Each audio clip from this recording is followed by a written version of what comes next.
Hi, Kevin Coop here, and this is FaceTime with the Content Guy. It is, in fact, a special Tuesday FaceTime with the Content Guy. It is also the last FaceTime of 2015, just as this is the last morning newsbeat of 2015. But I'll talk about that in a little bit. I wanted to follow up on last week's FaceTime where I talked about the problems that my brother had with FedEx and give you a little corollary to that. One of the things that Mrs. Content Guy and I have noticed this year when we've gone into stores, that except for really high-end stores, we're not going to a lot of those, a lot of people don't have boxes. Whenever you go in, they say, we're out, I'm sorry. So last week I was actually at Sports Authority, and I asked for a box after I had checked out. And the woman behind the counter said, sorry, we're out. And I said, okay, listen, I have a question for you. And I'm not going to get mad at you because I know it's not your fault. But did you ever have any boxes? And she looked at me and she said, no, we never did.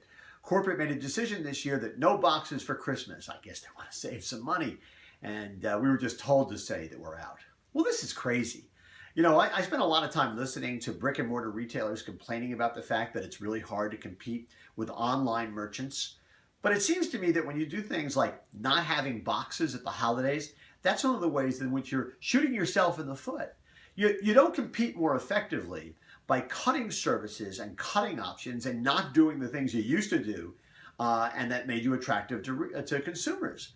You want to do more things and you want to do them better. If you're going to compete, you actually have to compete. And I've talked to a bunch of people, and this apparently is a trend. A lot of people have found that people don't have boxes this year. Well, apparently it's just retailers trying to save a little money. And they may save a little money in the short term, but in the long term, I'm not sure it's going to be all that good for business. Anyway, that's what's on my mind this Tuesday morning.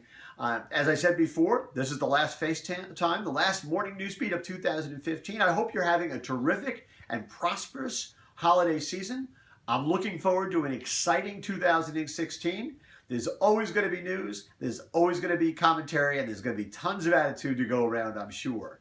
So, on behalf of myself, Michael Sansolo, Kate McMahon, Tom Furphy, Mrs. Content Guy, and all of the content kids, I want to wish you a happy holidays, a Merry Christmas, a Happy New Year. Whatever you're celebrating, I hope you have a great one, and I'll see you again on January 4th. See you then, everybody.